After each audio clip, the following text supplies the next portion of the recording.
Bismillahirrahmanirrahim. Elhamdülillah ve salatu ve selamu ala Resulillah amma ba'd. Assalamu alaikum ve rahmatullahi ve barakatuh. Урматтуу мекендештер, кадырлуу мусулман бир туугандар, баарыңыздарга жараткан Алла Тааланын тынчтыгы, саламы, мерими, райымы жана берекеси болсун. Жараткан Алла Таала түнүбүздү, күнүбүздү бардыгын зикир менен, тооба менен, ибадат менен нурласын. Кыямат күнү Алла Таала жүздөрүбүздү жарык кылып, түбөлүктүү бейиштен орун берсин, түбөлүктүү дозогунан сактасын. Агайын мусулман бир туугандар, Алла Таала баарыбызды өзүнүн кудурети менен, мээрими менен, өкүмү менен, каалоосу менен жараткан. Бүгүн биз өзүбүзгө суроо берейли. Бүгүн мен Аллага шүгүр келтирдимби? Бүгүн мен Алланы зикир кылдымбы? Бүгүн мен Алла Тааланын китеби Куранын окудумбу?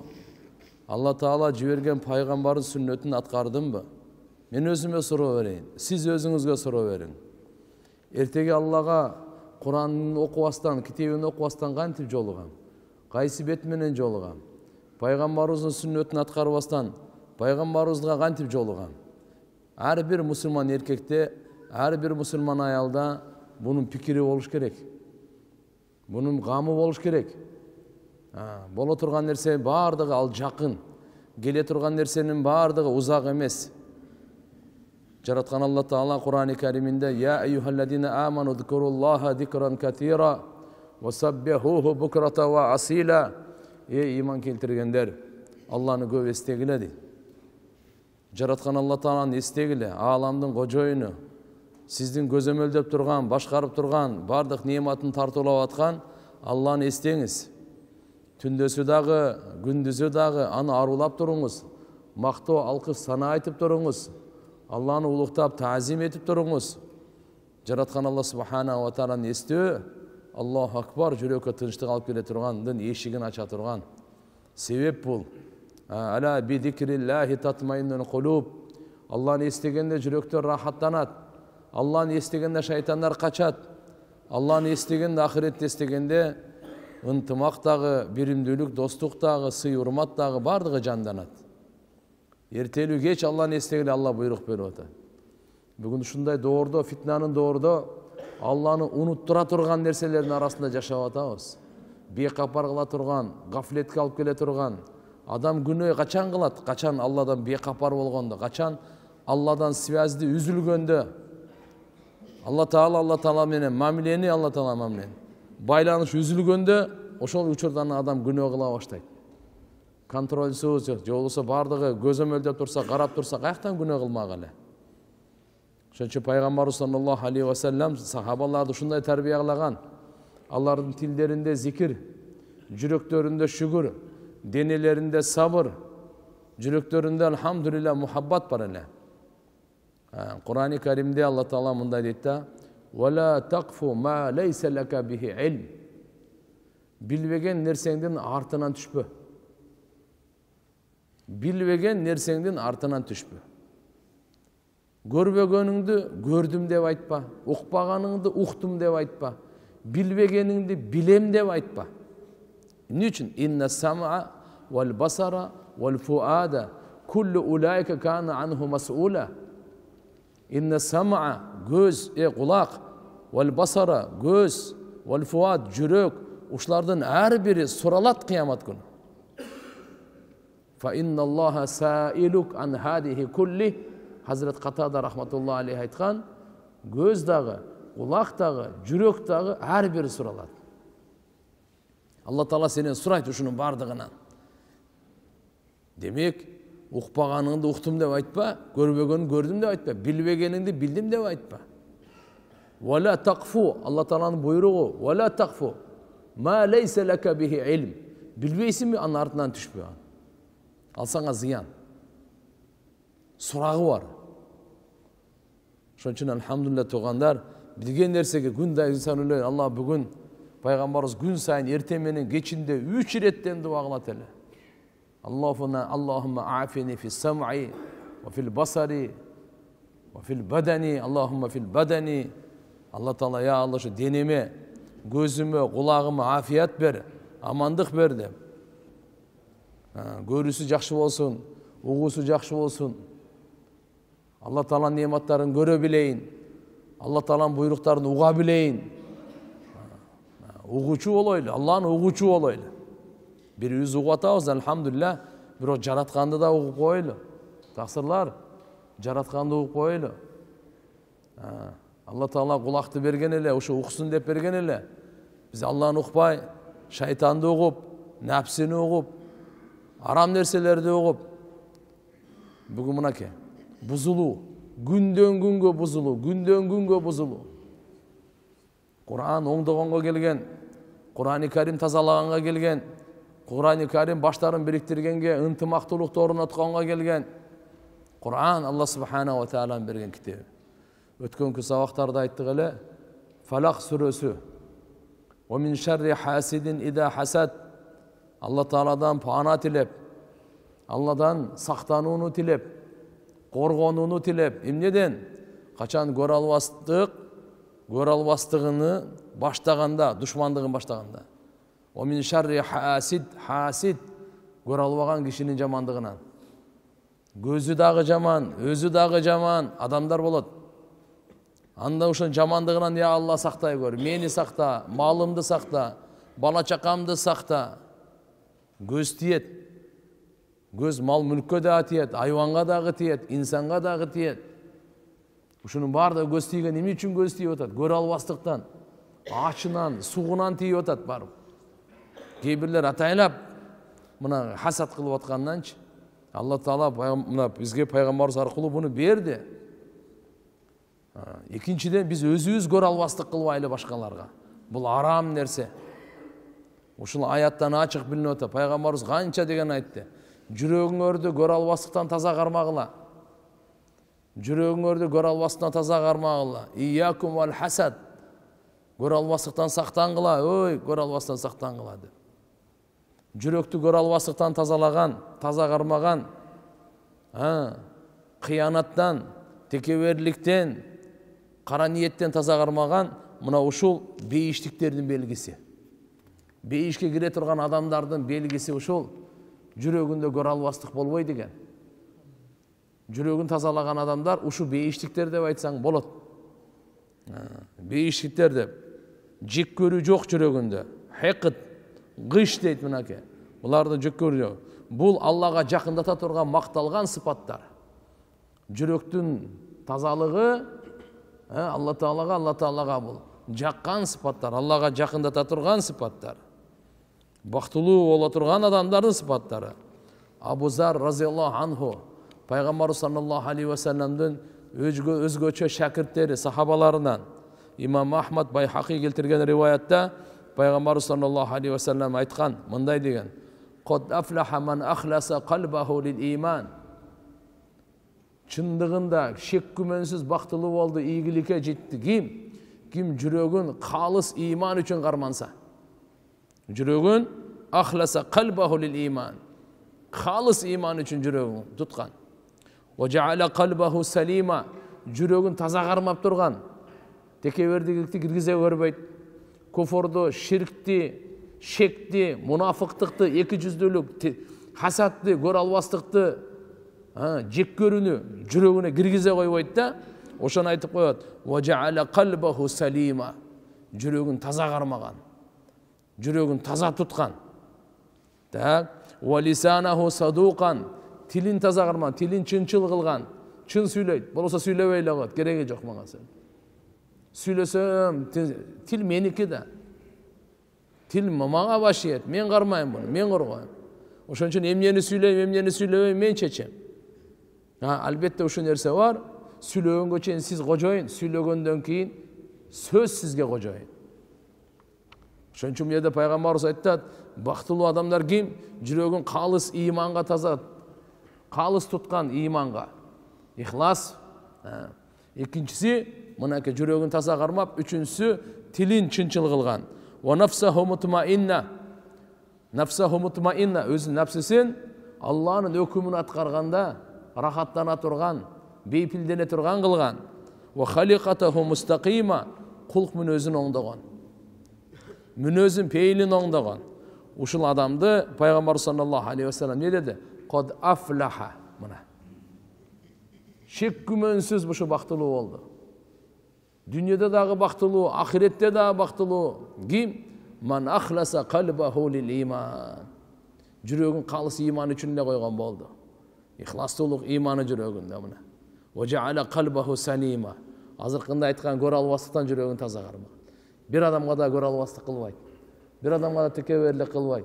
Бир адамда жек көрбөйт. Жүрөгүндө шек дагы жок, жаман күмөн дагы жок. Алла тууралуу жакшы ойдо, жакшы күмөндө, жакшы ишенимде. Жүрөгүн таза кармаган. Жүрөгүн таза.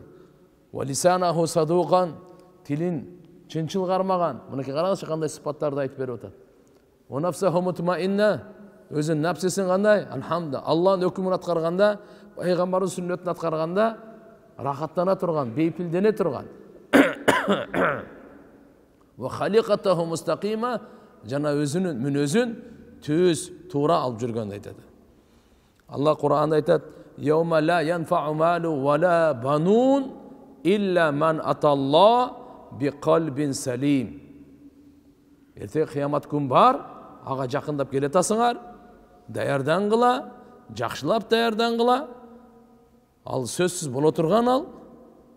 Кийин келип алып, анан кийин даярсыздык келип алып, өкүнүп калбагыла. Унутуп калбагыла ал күндү. Ар бир күн сайын, ар бир намазда Фатихада эстеп атасыңар, Малики яумиддин деп, ошол күнгө даярдангыла мына. Ал күнү мал мүлк пайда бербейт, бала чака пайда бербейт, амалыңыз гана пайда берет. Сиздин кылган амалыңыз гана сизге пайда берет. Кандай амал кылгансыз бу дүйнөдө, ошо пайда берет. Мал мүлк пайда бербейт, ачык эле бу. Бала чакаңыз дагы пайда бербейт. Алла айтып атат: "Ла янфау мал ва ла банун." Бала чака пайда бербейт. "Илля ман аталла би калбин салим." Ким таза жүрөк алып келсе, ошол пайда берет. Таза жүрөк. Бу дүйнөдө 60-70 жылда жүрөгүн таза кармаганды мээнетин кылды. Напсы менен жихад кылды. Шайтан менен жихад кылды. Ар кандай сонолор келет. Күн сайын, түндөсү да, күндүзү да арам ойлор келет. Арам кыялдар келет. Арам каалоолор келет. Макулбу, ушулардын баардыгын жүрөгүн тазалаган менен убарада. Я Алла, я Алла. Айтат субханалла, көрө албастыкты кантип тазалайбыз жүрөктөн? Суфилер мындай дейт: кимди көрө албастык кылып атсаң, ошону мактагын дейт. Ар жерде мактагын дейт, мажлистечи. Кайерге барсаң ошону мактай бериш керек экен да. Ал кыйын да. Көрө албастык. Бирок ана, эгерде сиздин жүрөгүңүз чындап эле көрө албастыктан тазалаганды кааласаңыз, анда ар мажлисте ошону мактаңыз, бир, экинчиси дуа кыла бериң, акырын көрө албастыктан кутуласыз дейт. Көрө албастыктан кутуласыз. Шайтан сизге белек кылып берген көрө албастыктан кутулганды кааласаңыз, жолу ушул дейт. Жолу ушул дейт. Кур'анда айтат: "Ам яхсудуна нас ала ма атахумуллаху мин фадли." Эмне алар жөөттөр көрө албастык кылабы адамдарга? Алла Таала өз айкөлдүүлүгү менен берген болсо, Алла берген нерсеге эмне ичиңиз тарып атасыз? Эмне күйүп атасыз? Эмне көрө албастык кылып атасыз? Алла тартуулаган малга. Ошондуктан айткан: "Ва фи хадал хасад и'тирад аналлах." Билип коюңуз. Ушуда Алла Таалага каршы чыгуу экен. Фи атаихи ва кадаихи. Алланын бергенине, Алланын чечимине, Алланы бөлүштүрүп бергенине каршы чыгуу. Көрө албастык деген ушу. Кандай? Угуңуз. Бул деген көрө албастык тилиңиз менен айтып атасыз да, мен Аллага каршы чыктым деп эле айтып турасыз. Бирок сиздин абалыңыз айтып атат да. Эмне деп айтып атат? Алла Таала лайыгы жок адамга берип койду деп атасың да. Кандай бул? Алиязу билля. Ошо да. Көрө албастык кылып атасың да, эмне үчүн ушуда берди? Буну бербеш керек эле. Буга ушуну бербеш керек. Ушу неематты, ушу жакшы жашоону буга бербеш керек эле Алла. Бул лайык эмес эле. Алла лайык эмеске берип алыптыр да. Деген болуп атасың да. Абалың менен ушуну айтып атасың. Науду биллахи мин далик. Алла баары сактасын. Көрө албастык ушул. Алымдар ушундай деп айткан буну. Бұл өте жаман нәрсе. Bundan Allah subhanahu wa ta'ala бұл қандай болып атады? Бұл ашыланып атады. Аллаға бергеннен наразы, кімге берілсе ошоға дағы наразы да бұл. Көре албаған адам мына. Шөнші туғандар, мына сабақтың бір пайдасы ушу болсын, біздің жашауымызда бірінші мен өзім ойлайын бірінші. Мен ушуға менет қылайын, көре албастан құтылайын. Әр бір адам өз ойласын. Ертеге есеп кітеп Алла өз алады. Азыр эле Құранды башында аяғын аятта оқып бердім, жүрек суралар. Инна сам'a вал басар вал фуад kullu ulaika kanu anhu mas'ula. Göz, kulak, göz, жүрек, ушунун ар бири суралат. Жүрек суралат эмнеден? Көрө албастык барбы жокпу? Жүрөктө көрө албастык барбы жокпу? Не бар өзү? Текеберлик барбы жокпу? Не бар өзү? Иманбы? Иманбы же куфурбу? Ширкпи же таухидпи? Сүннатпы же бид'атпы? Muhabbatпы же болбосо эмне бол? Наразычы, жек көрүүбү, хайкытпы? Суралат экен жүрөкчү. Шунча Алла субханаху ва тааланын тугандар мынакей биз этияттаналы. Бунун тескерисинче суктануу деген бар. Буну да арабтар хасад, гыпта деп коет, бирокчу суктануу болот. Бул көрө албастык эмес. Кандай? Ошол нерсе менде да болсо экен деп атат да. Жакшы бул. Мубах нерселерде үй алды, кача менде да үй болса гана. Машина алган экен, менде да машина болса гана. Кийим алган экен, менде да ушу кийим. Баг алган экен, ат алган экен, менде да болсо ошо гана. Көрө албастагандай, ушу нерсе ушудан жок болсо экен дейт да. Түшүндүңөрбү? Ушудан ушу жок болсо экен дейт да. Ол көрө албастык, ал арам нерсе. Суктануу бул бар нерсе, бул жакшы нерсе. Шарияттагы мындай.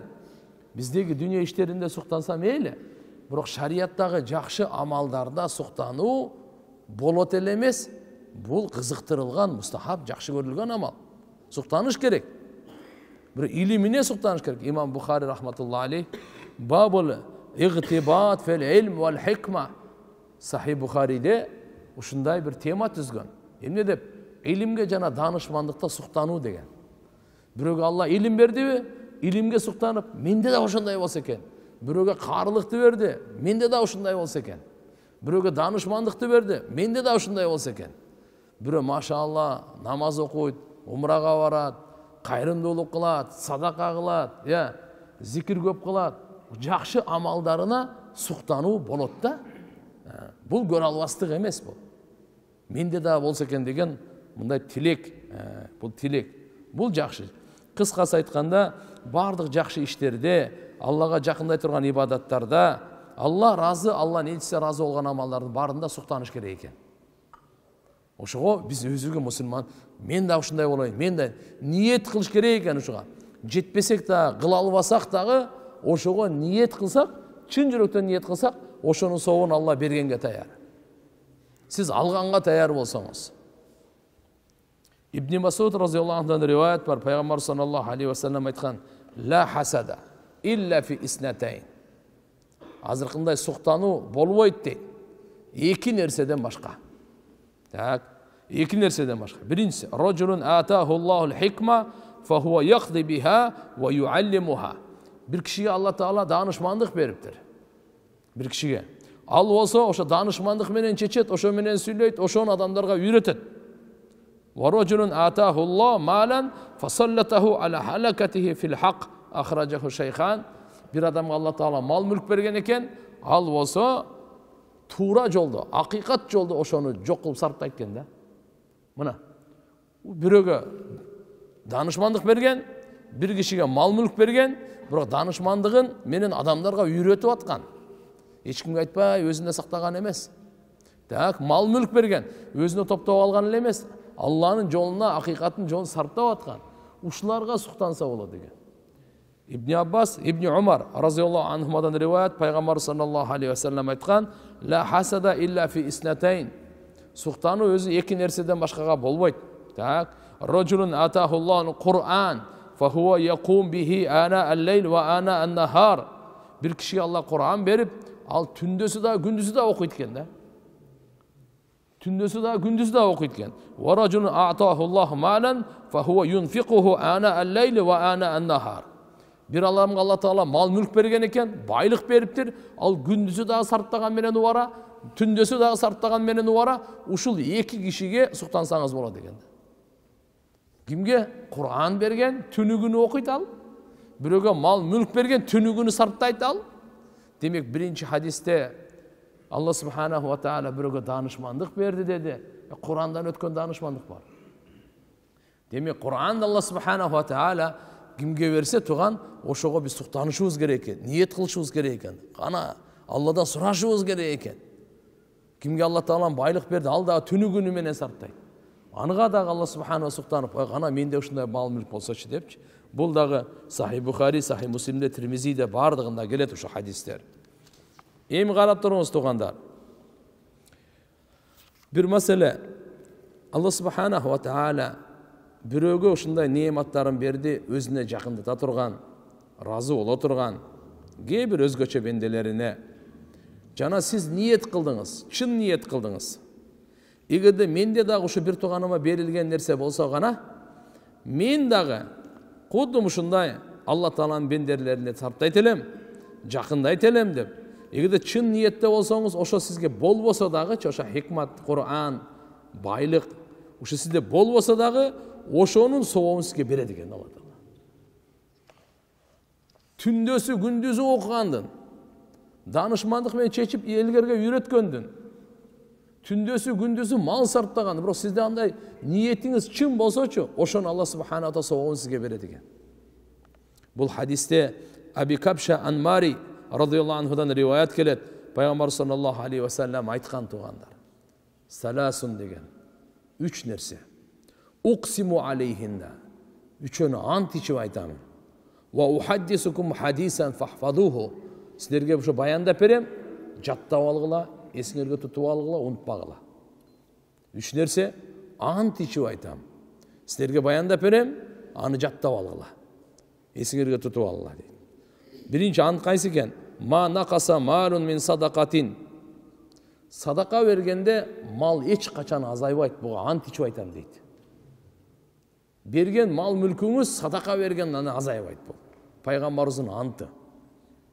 Жаттап алыңыз, эсиңизге тутуп алыңыз. Экинчиси.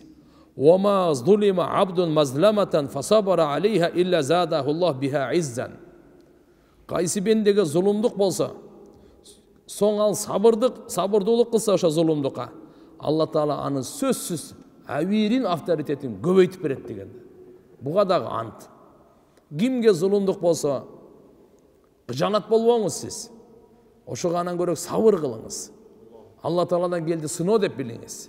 Алла Таала ошо сабырдуулук, ошо зулумга сабырдуулук аркылуу сиздин дүйнөдө дагы, ахиретте да авириңиз көтөрөт. Иззатыңызды көтөрөт эч ким. Алла кимди көтөрсө аны эч ким төмөн кыла албайт. Кимди Алла төмөн кылса аны көтөрө албайт. Дүйнөнүкү кыпын ахиреттин алдында. Бир тамчы океандын алдында. Үчүнчү ант. Вала фатаха абдун баба мас'алатин илля фатаха Аллаху алейхи баба факрин. Ким тилемчиликтин эшигин ачса, Алла Таалага жакырчылыктын эшигин ачат дейт. Зарылчылыксыз сураса, шариятта бар, зарылчылык менен сураган бар. Курсак ачып калды, кыйналып калды, муктаж болуп калды, жетишпей атат операцияга, жана башка нерселерге ачык эле сураса болот. Мындай муктаж болуп калды, мындай курсак ачып болуп калды, жана башка. Эчтеке эмес, бирок анысы жок эле сурап аткандар бар да. Ошолорго Алла Таала канча топтосо дагы жакырчылыкты ачып коет, аны кажети бүтпөйт, эч качан оңбойт болчу. Гибр риваятында ма тавада абдун лиллахи таала илля рафаху Аллаху таала дейт. Гибр риваятта ким Алла үчүн кичпейилдикти тандаса, Алла анын даражасын көтөрөт деген. Мынакей ушу үчөнү пайгамбарыбыз ант ичип айтып атат тугандар. Ушуну жөнөкөй эле эмес экен. Биринчи ант пайгамбарыбыз айтып атканы садакадан мал азайбайт. Экинчиси ким зулумдук чегип туруп сабыр кылса, Алла Таала сөз авирин көтөрөт. Үчүнчүсү ким суроонун эшигин ачса, жакырчылыктын эшигин ачат. Жараткан Алла Субханаху ва Таала баарыбызды бул хадисти түшүнгөнгө, башкаларга жеткиргенге Аллахым товфик берсин. Бир хадисте пайгамбар саллаллаху алейхи ва саллям Термизи шарифте хадиси айтат: "Иннама дунья ли арбаати нафар." Бул дүйнө барго, 4 adam üçün.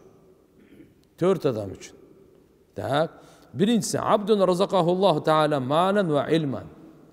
Bir insanga Allah Taala baylık da berdi, ilim da berdi. Kur'an, hadistin, dindin ilimi berdi. Fa huwa yattaqi fihi rabbah. Oşu ilimi menen Allah Taala'dan korkat. Günölerden saktanat. Ve yasil rahima, tuğançılık mamileni qarmanat. Ve ya'lem anna lillahi fihi hakkan. Cana bilet oşu mal mülkünde, cana iliminde Allah'ın akısı var. Fa huwa bi afzali manazil, en ulu derecede oşu kişi deydi. En ulu derecede oşu kişi. Kimge Allah Taala mal mülk dağı berdi, baylık berdi, ilim berdi. Oşa arkalı günölerden saktanıp tuğançılığın qarmap, jana Allah'ın akısı var dep oşonu berip turgan bolsa, mına bul en jogorku afzal. Ekinchisi abdun razaqahullahu taala ilman ve lem yarzuqhu malan. Allah Taala biröge ilim berdi, biroq baylık berbedi. Kembagal. Biroq ilim var. Ne kılat? Ve huwa sadiqun niyya. Biroq bunu niyet için. Mende baylık jokku, biroq egerde niyet uşu baylık bolsa mendeç, men uşunday kılmakmın deyt. Ne deyt? Yaqul law anna li malan la amiltu bi amali fulan. Bir baydın, berişen baydın görüp durup, mende egerde mal bolsa, uşunday kılmakmın baylığım bolsa deyse, tak.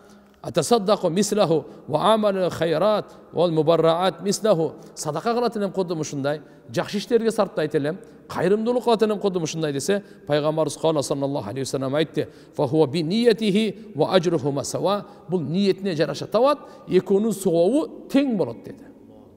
Birinci var go, al maşallah kança mehnat kılgan. Allah Taala aga baylık dağı bergen, ilim dağı bergen. Ekincisinde ilim ele berdi, baylık bergen jok. Ekonun soğuğu teң. Ekinçisi egerde oşa niyeti to'g'ri bolsa, niyeti mende da bolsa, to'shna shunday qilmoqman debchi. Üçüncüsü abdun razaqahulloh malan ve lam yarzuqhu ilman. Shunday insan Allah Taala baylık berdi aga. Mana görüp atabız. Baylık berdi. Biro ilim bermedi. Allah'ını tanıy turgan, Kur'an'ı düşüne turgan, Peygamberimizi tanıy turgan, şeriattın adal aram ilimi bermedi al. Biro baylık berdi. Tak. Ne olar? Fahuwa yakhbitu fi malihi bi gayri ilmin. İlimsiz mal mülkün sarptayt. Birönün avirin tökkönge sarptayt. Kumarkanaga sarptayt. İsrapkerçilige sarptayt. Nafsi kalaloların kandırganına sarptayt. Özün riyakörlük, özün görsetkönge, özün maktaganga, uşun üçün sarptayt. Endi ilim bolbogondan keyin kay har nерсеге шайтан ар жакка уратаны минип алгандан keyin кай карат. Акчасын сарптап атат. Бирок бул каякта илимсиз сарптайт. La yattaqi fiha rabbah. Günölerden saktanbayt.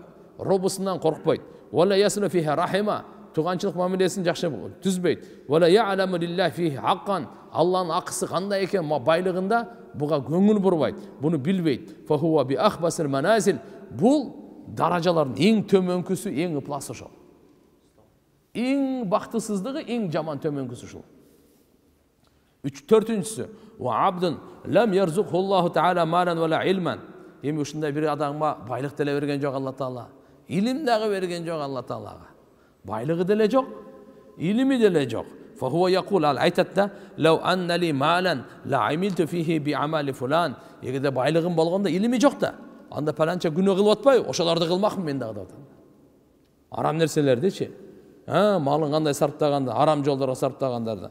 Peygamberimiz aytdı fa huwa bi niyeti ve vizruhuma sawaun. Al özünün niyetine jaraşa tavat, ekonun günösü teң dedi. Alday günönü kılbasa dagı, bul oşo günönü niyet kılgаны sebebinен ekonun günösü teң dedi. Karаңыз tuğandar, bul жерден bilindi oşo hadisten, jakşı işlerde jana jaman işlerde sowap jana günödө niyettin tasiri bilindi da. Niyettin tasiri kanday küçtü ekenin uşul hadisten malum boldu tuğandar. Jakşılıktın niyeti daha uşunca küçtü eken, jamanlıktın niyeti daha küçtü eken. Gelinizler. Tuğandar, niyeti bizde ondoylu. Kıyamat günü şu niyet boyunca soralabız. Niyet boyunca ne oldu kene? Jürek soralat. Niyettin jayı kayakta, jürekte. Şunun için inşallah jakşılıkты niyet kıla öreyle. Kıla albasak dağı niyet kıla öreyle. Çın jüröktön niyet kılaylı, uşunun bardığını alabız sowaptарды. Jamanlıkta niyetten saktanaylı. Anas razıyallahu anhudan rivayet. Айтат: "Раджана мин газвати Табук ма'ан Наби саллаллаху алейхи вассалам." İslam dininde Peygamberimiz sallallahu aleyhi ve sellem'den akırkı gazаттары Табук деген жерде болгон да. Ошол өтө оор газаттардан болгон. Бул жагы береле 30 миң сахабалар. Бул 9-хижриде. Нар жакта христиан арабтар, андан аркасы аябай көп, кыскасы айтканда. Сахабалар кичине карызга аткан эле, мөмө жемиштери аябай молду болуп, ошол жылы түшүм көп алган эле. Күн абдан ысык болчу. Ошол жерге мындай көп анхамда чыгып, анча-мынчалары калып калган эле. Мунафыктарга ачык айкын эле эптеп барганда шултан айтып пайгамбарыбыздын алдына келгенде калып калган эле. Тоба сүрөсүндө буну ачык айкын аябай кенен чечмелеп айтып берет буну. Ал эми кээ бир чын жүрөктөн ихластуу мусулмандар бар эле, алар да калып калган эле. Анча-мынчалары дүйнөгө кош көңүл болуп калып калган, анча-мынчалары болсо үзүрү менен калып калган, оорунун себебинен, же бир оорулууну карагандын себебинен калып калган. Ошол жерде Хазрат Анас разияллаху анху айтат: "Биз пайгамбар саллаллаху алейхи вассалам менен биргеликте Табук газатынан ошо кайтканда пайгамбарыбыз айткан мындай деп: "Инна акваман халафна бил Мадина." Бир ушундай коом калды, балдар калды, элдер калды Мединада. Бул Табук деген башка жерде, Мадина деген башка шаар. Акваман айтат пайгамбарыбыз, не дейт? "Ма салакна ша'бан вала вадиян илля ва хум ма'ана. Хабасахумул узр." Айтат, сахабаларга айтат: "Биз кайсы коктуга түшпөйлү, кайсы өрөөндө болбойлу, алар биз менен бирге" дейт. Алар биз менен бирге. Аларды үзүр кармап калды дейт. Бухари шарифте, Абу Дауд шарифте пайгамбарыбыз айткан: "Лакад тарактум бил Мадина акваман ма сиртум масиран ва ла анфактум мин нафакатин ва ла кататум мин вадин илля ва хуа маакум." Мединада ушундай мусулмандар калып кетти. Алар силер баскандай баскан жок, силер барган жерге барган жок, силер сарптагандай Алланын жолуна сарптаган жок, силердей өрөөндү кесип өткөн жок, бирок алар силер менен бирге деди. Колу я Расулаллах, сахабалар ошондой айтты. "Ва кайфа якунуна ма'ана ва хум бил Мадина." Биз ушунча кыйынчылык көрүп, ушунча жүрөбүз.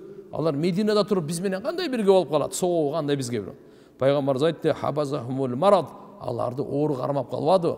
Эгерде оорубаганда алар сөз Алланын жолуна чыкмак. Силер менен чогуу бирге болмок деди.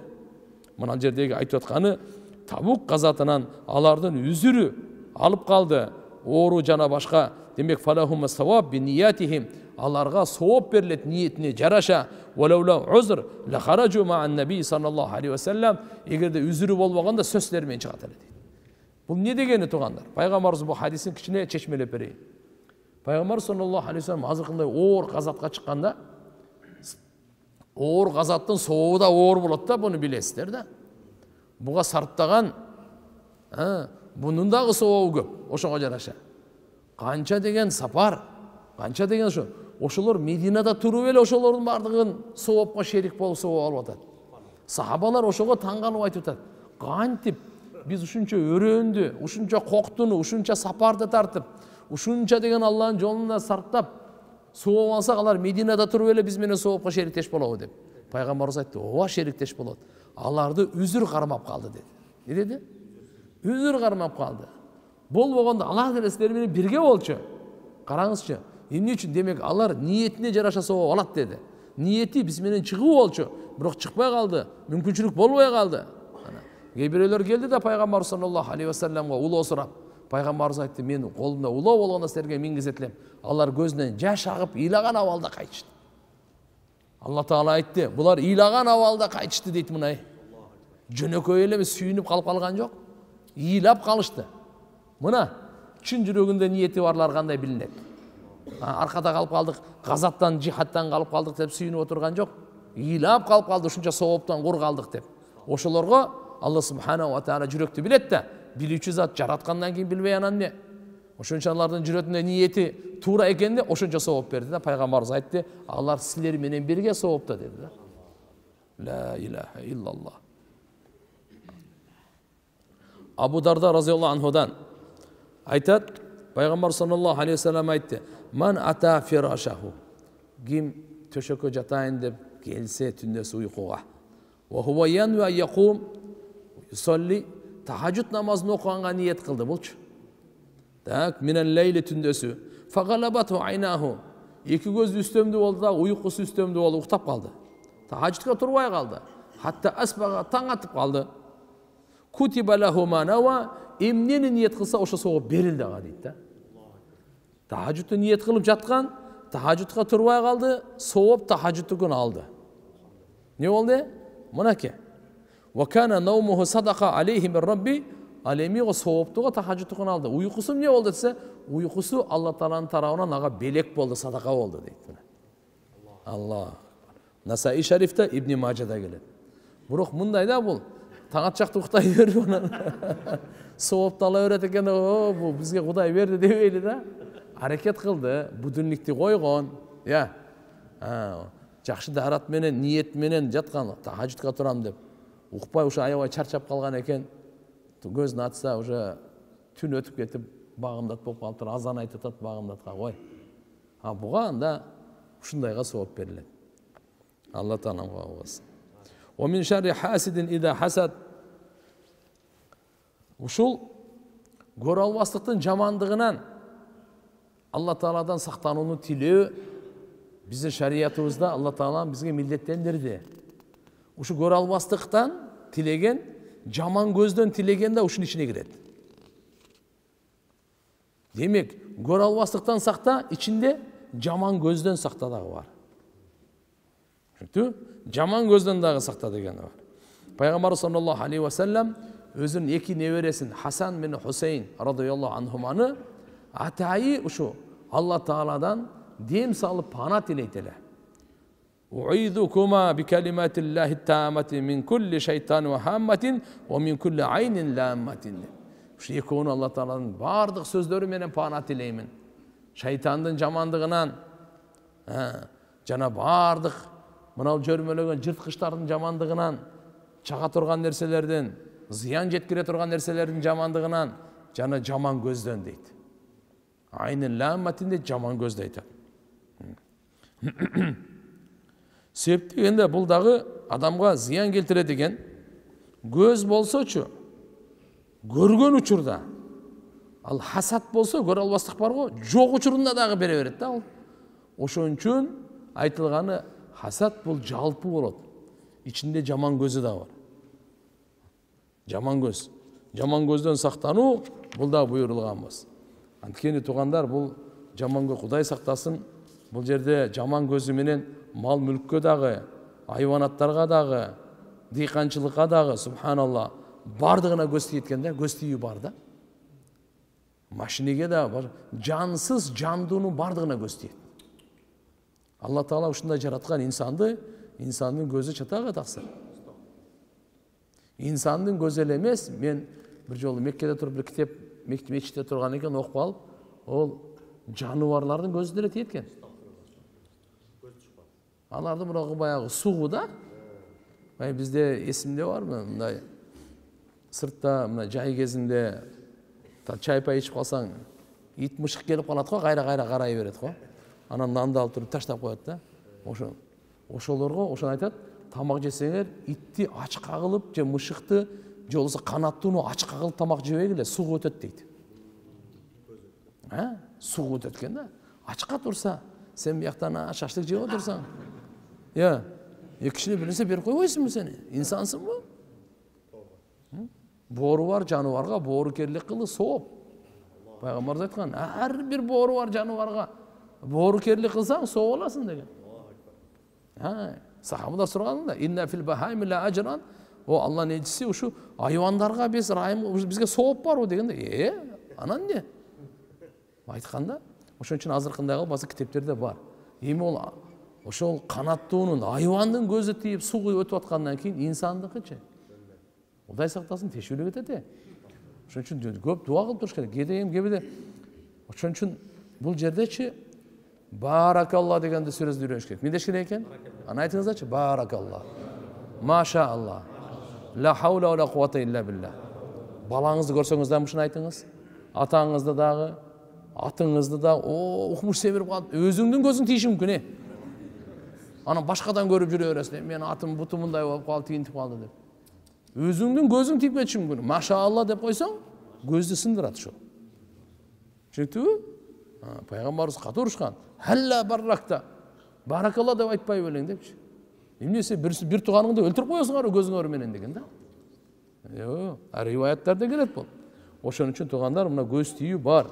Аллама Куртуби рахматуллахи алейхи айтат: "Важибун аля кулли муслим а'жабаху шей айюбаррика." Мусулманды кайсы нерсе жагып таң калтырса, мусулманга важип болот ошого баракалла деп айтыш. Түшүнүктүбү? Не деп айтыш керек экен? Баракалла деп. Көз тийгизбеңиз. Кээ бирлер адам айтып, көз тийгендер сөзсө мындай болуп калат. Жок, токто. Жакшы амалды кыла албай каласың деди. Көз тийген себебинен. Көз жан дүйнөгө дагы, макулбу? Денеге дагы, дүйнөгө дагы, динге да, ахиретке да тиет. Чатак бул көз нерсе. Пайгамбарыбыз айтып атат: "Ал-айну хаккун." Көз тийүү акыйкат деп койду. Обсуждение болушу мүмкүн эмес да. Талкуу болушу мүмкүн эмес. Бүттү. Пайгамбарыбыз айткандан кийин ал бүттү. Көз тийүү. Көз тийүү бул бар нерсе, акыйкат нерсе. Мынакей. Пайгамбарыбыз Амир разияллаху айткан ушул жерден азыр. Демек, эгерде ушу баракалланы айтып койсоңуз, зыяны тийбейт экен тугандар, өтүп кетпейт экен тугандар. Ошон үчүн табаракаллах ахсанал халикин, Аллахума барик фи, баракаллах, ушу сөздөрдүн баарын айтып, машаалла, бисмилла, ла хавла ла куввата илля билланы айтып койсоңуз болот. Курандан дагы, хадистен дагы көз тийүүнүн чоң таасири айтылган. Бул бар нерсе. Куранда айтсак, Якуб пайгамбар өзүнүн балдарын Шам мамлекетинен, Канаандан Мисирге жиберип атканда ошол жерде айткан. Мына Израиль барго, Израиль жөөттөр. Ушу Исраиль деген Якуб пайгамбардын экинчи аты. Ошонун атынан Израиль мамлекети түзүлгөн. Ал жерде жашагандар жана бүткүл дүйнөдөгү жөөттөр Якуб пайгамбардын урпактары болот. Жакып деп коет кыргыздар. Якуб пайгамбардын 12 баласы болгон. 12 баласынан 12 уру таркаган. Ошон үчүн бардык жөөттөр бул 12 урудан таркалат бүткүл дүйнөдөгү. Көптөгөн эмелер бар эми. 12 студентти көрсөңөр керек, уксаңар керек, билсеңер керек. Могушондор бул бар да 12 булак, 12 таш, 12 отургуч, 12 жол. Булар ушуга чейин эмеси мененчи. Ошол Якуб пайгамбардын балдары Юсуп пайгамбарды билесиздер, эми кичи окуя узунураак, кыска нуска айта кетсек, Якуб пайгамбар өтө жакшы көрөт эле, кичинесинен эле берки 10у аталары бир энелери бөлөк болгондуктан өгөйлөп, буга ушул атабыз ушун эле карай берет, ушуга эле көңүл бура берет деп, анан кыскасы жамандык кылып, ал ошол кезде Юсуп пайгамбар түштө көрүп калат да, айды, күндү, 11 жылдызды сажда кылып атыптыр да Юсуп пайгамбарга. Ай сажда кылып атыптыр келе калыпчы. Күн сажда кылып атыптыр. 11 жылдыз сажда кылып атыптыр. Кичинекей бала, жаш бала 5-6 жашар болсо керек. Атасына айта коет да, атасы пайгамбар да. Түш жорганды сразу эле түшүнөт да. Эмне болоорунчу? Балам, бир туугандарыңарга айта көрбө. Булар сага жамандык кылып коет. Билет бал бир туугандары да кандай экенин. Ошон үчүн айтпа деп, бирок эми жаш бала экен, ойноп-сойноп, тияк-бияктан тилинен чыгып кеткен да, жетип калган аларга, узун кулактарга. Анан келип кой, буну жок кылбасак болбойт деп, эптеп-септеп атасын алдап, алып чыгып, ойнотуп келебиз деп, аны тиякта өлтүрүп келгенге ниет кылышат да. Кыскасы өлтүрөйүн деп, ортосунда бирөөсү кичине адамгерчилиги бар экен, кой эле кой. Не кыласыңар жаш баланы өлтүрүп? Анан көрөк табай, ушунчалык өлтүрүңөр десе, кудукка кыргытып бергиле, өзүнөн өзү өлөт, же болсо да бир баракат болуп жок болот. Хорошо. Деп ошого чечим келип ташта берип, тияк-бияктардан кербен келип алып кетип, Мисирге алып барып сатып берип, ар жакта кул болуп, кийин барып анан кийин Мисирдин падышасы ошо Азизу Мисир деп коет, абройлуу киши алып, анын үйүндө чоңоюп, мынандай барып кыскасы падыша болгондо, ошо ачарчылык болуп аргандай, кыскасы нускасы айтып берейин, ошо Якуб пайгамбар балдарын жөнөтүп атканда, 11 баласын жөнөтүп атканда, ошо падышага баргыла, падыша Юсуп экенин билбейт. Падыша болуп калганда, Канаан Шамда ачарчылык болгон, каатчылык болгон. Эми жиберип атканда барып туруп дан сурап келгиле деп, булардын бардыгын кошуп жиберип атканда жолдомо айткан балдарына. Балдарым, башка мамлекетке кетип атасыңар, бардыгы чырайлуу, бардыгы келишкен, бардыгы эми төрт тарабынан тең топ келгендер да. Ошон үчүн анын атасы мындай деп айткан эле: Ва қала я бания, о уылдарым, ла тадхулу мин бабин вахид. Мисирге барғаныңарда мұрдағы шаһарларда чеп болчу экен. Чепте қап болот. Қапы деп коет го, чоң дарвазалар, мына ошондой чоң дарвазалар. Ошондо баягы аттарыз эмелери менен кирип кете турган ушундайдан 4 эшиги болгон экен. Андайнан. Мисирде ошого айтып атат ал уулдарына, бир каптан кирбегиле, бир капыдан кирбегиле, бир эшиктен, дарвазадан кирбегиле дейт. Вадхулу мин абваби мутафаррика. Ар эшиктен киргилесиздер бар. Чогуу кирбегиле дейт. Эмне үчүн? Бу Якуб пайгамбар баласынан, балдарын этияттанып атат. Ушу бирөөнүн көзү тийип калбаса экен. Ушулардын баары көзү түшүп калбаса экен, бөлүнүп, топтолуп көрүнбөй, ар эшиктен барса экен депчи. Бул айтып атат да эмичи? Ва ма угни анкум миналлахи мин шей. Мен Алла Тааланын тарабынан силерге эч кандай иштерсе кыла албайм. Бир нерсе келе турган болсо, сынопуна келе турган болсо, бирөөнүн себеби менен кандай жамандык, мен эч кандай бир жардам бере албайм. Инил хукму илля лилля. Аллага гана таандык өкүмчү. Алейхи таваккалту. Аллага гана мен таваккал кылам, ишимди ага гана тапшырам. Ва алейхи фалиятаваккалу мутаваккилун. Жана ага гана таваккал кылуучулар таваккал кылыш керек деген аятта, Юсуф сүрөсүндө аят. Ушул жерде Якуб пайгамбар балдарына көз тийүүдөн, Куранда көз тийүүдөн этияттанып, макул тугандар, көз тийүүдөн этияттанып, мынакей Алла Таалага толук таянса дагы, канча дуа кылса керек, канча дем салса керек, бирок ошондо дагы себебин ыктыяр кылып кое бериш керек экен да. Мынакей себебин ыктыяр кылды, Аллага таваккал кылуу менен биргеликте себебин ыктыяр кылды. Ошон үчүн себеби дегенде мына ал тугандар, Алла перзент берет, бирок себебин ыктыяр кылып үйлөнүп кое бер таксыр.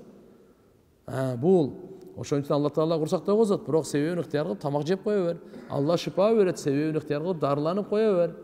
Дегендей Алла Таала өзү сактайт. Бирок бизде жакшы сөз бар, сактанганды сактайм деп. Кудум ошондой азыркында сактана турган амалдарды тандаш керек деген сөз да. Бул бир. Экинчиси, ва иякадул ладина кафару ла юзликунака би абсарихим ламма сами'у зикр ва якулуна иннаху ла majnun. Мекке мушриктеричи пайгамбар саллаллаху алейхи ва салламды көзү менен жыгытканга аракет кылышат эле да. Бул аят. Кээ бир жеринде айтат, ошондой бир аябай көз тийген күчтүү неме бар экен да. Кээ бир риваяттарда келет, ошого айтчы кайрылыптыр Мекке мушриктери. Мына Мухаммад деген уже тажатты бизди. Бир көзүң менен бир жыгыта койбойсуңбу депчи. Ал көз менен либойун жыгыта коет экен да. Ошого кайрылып атышпай анан кен, ушуну бир көз менен бир жыгыта койбойсуңбу депчи. Куранда Алла Таала айтып атат: "Ва иякадул ладина кафару." Капырлар жакын болду. Эмнеге? Ла юзликунака би абсарихим. Эй Мухаммад, сени жыгытканга, көзү менен жыгытканга жакын калышкан. Бирок Алла Таала пайгамбарды сактоочу. Ушунча эч нерсе кыла алган жок. Демек Кур'ан-ы Каримде бул бар нерсе көз менен жыгытып койду деген. Көз менен жыгытып койбу деген. Демек катуу таасири бар да бунун.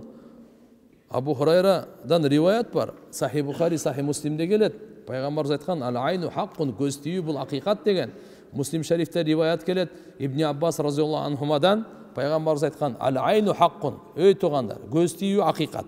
"Валау кана шай'ун сабакал кадара сабакатхул айн". Эгерде дейт, тагдырдан өткөн бир нерсе болгондо көз тийүү өтүп кетмек эле дейт.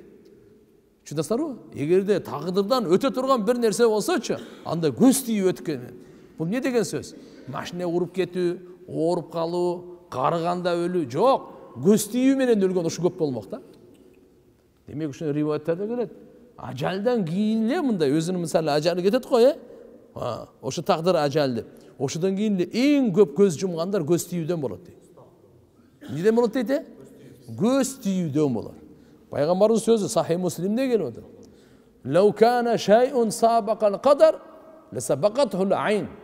Эгерде тагдырды басып өтө турган, аны басып өтө турган нерсе болгондо анда көз басып өтмөк дейт да. Бирок тагдырды эч нерсе басып өтө албайт.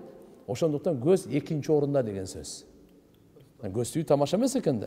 Андан кийин пайгамбарыбыз айтты: "Ойда устуксилтум фагтасилу". Силерден эгер гусул кылып коюп, сууңу берши деп суранса, фагтасилу, жуунуп берип койгула дейт. Мындай тугандар. Эгерде билсеңиз кимдин көзү тийди го, ошого барып эле айтып жуунуп туруп, ошол гусул кылган суусун бир идишке берсин. Кимге көз тийди, ошонун башынан коюп бересиз. Жакшы болуп кетет, бүттү. Эгерде билбесеңиз кимден көз тийгенин кимсинен билесиз? Анда азыркы дуалар. Түшүндүңүздөрбү? Пайгамбар саллаллаху алейхи вассалам заманында окуя болгон. Кудду ушундай окуя болгон. Муатта Имам Малик рахматуллаху алейх өзүнүн Муатта китебинде жана башкаларда деле келет. Мухаммад ибн Аби Умама ибн Сахл ибн Ханиф риваят айтат, атамдан уккам дейт да. Атасы Сахл деген сахаба. Якул ихтасал Аби Сахл, атам ушу Сахл деген гусул кылды разияллаху анху. Харрар деген жерде, Моузе курбу Жухфа деген ошо Меккеден нарагыракта бир жери бар. Фаназа жуббатан канат алейх, чепкенин чечип, ва Амир ибн Рабиа яндуру илей. Ошо атам ошону караптан, буну атасынын денеси аябай келишкен экен да. Укмуш бардык жагынанчы, чырай жагынан апапакай. Ва кана Сахл шадидул баяд, өтө ага эле дейт денеси дагычы. Ва хуснул жид, териси аябай чырайлуу эле дейт. А бунун Амир ибн Рабиа деген эми бул деле айтып бергенде мара айту кал йом вала жил мухаббата азра. Ай, мен мындай дене көргөн эмесмин деди да. Мындай чырайлуу дене көргөн эмесмин депчи. Ушундай деп айтып бергенде эле бул не болду? Кулап түштү. Айтар замат кулап түштү. Пайгамбарыбызга кабар келди. Сахл башын көтөрө албай жатат деди. Катуу ооруп кулап түшкөндөн. Болбосо бул жазылган болчу газатка бара тургандардын тизмесинде. Анан айтышты, сиз менен бирге бара албайт, о Алланын элчиси. Ал башын көтөрө албай жатат деди. Пайгамбарыбыз айтты, эмне болду? Бирөөңөр бир нерсе кылдыңарбы деди. Дарыл айтты. Хал таттахимуна бихи ахад? Ай, бирөөңөр бир нерсе кылдыңарбы деди эле. Ооба, Амир ибн Рабиа көзү менен жыгып койду деди да. Пайгамбар саллаллаху алейхи чакырды дагы, фатагайяда алейх, өтө ачуусу келди ага. Айтты анан, алама яктул ахадукум ахаху. Эмненин негизинде силер бирөөңөр бир тууганыңарды өлтүрөсүңөр деди. Халла баракта. Баракалла деп айтып койбой белең деди. Баракалла деп айтып койбой белең. Халла даут Аллах лаху бил барака. Алла Тааладан ушунда берекесин дуасын кылып койбой белең деди. Кийин анан Амир ибн Рабиа пайгамбарыбыз айтты, ихтасиллаху. Гусул кылып сууңду бер буга деди да. Канан ал болсо жүзүн жууду, колун жууду, чыканактарын жууду, путу колун жууду. Бардык кыскасы айтканда изарынан бардыгын чоң бир идишке жууп, анын башына суу куйганда ошол замат туруп кетти. Айшенебиз айткан, кээде гусул эмес, дарат алып деле берсе болот. Макулбу? Бул Айшенебизден риваят бар. Калат кана ю'мару ал-аин аятавадда сумма ясуббу минху алал-маин. Раваху Абу Дауд. Пайгамбар саллаллаху алейхи ва саллям айтат эле мындай, Айшени өзү айтып атат. Көз тийүү, көзү бар кишигечи дарат алдагы ошо кимге көз тийсе, ошонун үстүнөн куюла деп буйрулат эле дейт да. Эми бул эгерде кимдин көз тийсе билинип калса туугандар. Ал кандай билесиз? Кээде бирөө келди, ойбой, ухмуш деп кетти эле, сразу эле ооруп калды. Билип кой, ошонун көз тийди да. Түшүндүңүздөрбү? Ошого эле айтыш керек. Биринчиден сиз баракалла деп айтып койбопсуз да. Маша Алла, ла хаула ва куввата илля билла деп айтып койбопсуз да. Билбейби? Анда гусул кылып берсин, суусун алып келе да, буну жуунтуп кой, бүттү. Эч кандай диагностика, урфа-юрфага барбай эле. Түшүндүктүбү? Ушу менен иш бүтөт. Эгерде билинбесе, андай коомчулукта тияк биякта болуп калса, анда кулауду бираббил фалакты көп окуш керек да. Мына ушу биздин сабагыбыз. Кулауду бираббил фалак менен кулауду бираббин нас эмне кылыш керек экени? Иксар мин муаввазатайн дейт. Болду. Ушуну ихлас менен көп окуңуз, Кудай кааласа иншалла бул көз тийүүнүн бардыгын жандырат. Бардыгын жандырат дегендер. Бул жөнөкөй эле эмес, субханалла, бул улуу Алла Тааладан пана тилеген. Улуу табис, эң улуу тумар ушул. Ар кимге барып тумары чийдирип келем, дагы бир дем салдырып келем. Эң улуу дуа өзүңүзгө салыңыз. Сиз өзүңүзгө күйгөндө ихлас керек. Дарат алыңыз болду. Канчалык күнөөдөн сактансаңыз, ошончолук таасирлүү болот. Канчалык күнөөдөн сактансаңыз, ошончолук таасирлүү болот. Ошо бул жөн эле буларчы, Кул аузу бираббил фалак менен Кул аузу бираббин нас, Фалак сүрөсү менен Нас сүрөсү көз тийгенде эле эмес туган, бардык кайгыларды жеңилдетет. Бардык сыноолорду жеңилдетет. Бардык жамандыктардан узак кыла турган ушундай кереметтүү Алла Тааладан ушундай бизге берилген сактана турган, пана тилей турган ыйык аяттар. Тирмизи шарифте келет, Абу Саид Худри радhiyallahu anhuдан риваят. Аллах. Пайгамбар саллаллаху алейхи ва саллям жиндерден дагы, жаман көздөрдөн дагы пана тилейтиле. Бирок качан кулаузу бираббил фалак менен кулаузу бираббин нас түшкөндө бардыгын таштады да ушу менен жетишти ол. Бардыгына бүтүчү ол. Аллаху акбару кабира. Алла Таалам баарыбызды жаман көздөн сактасын. Ошондо дуаны үйрөнүп алыңыздар. Ауду би калиматиллахи таммати мин шарри кулли шайтан ва хамматин ва мин кулли айнин ламматин. Бардык ошо жаман нерседен, шайтандан, жаман көздөн пана тилей турган дуа ушул. Өзүңүзгө да, бала чакаңызга да.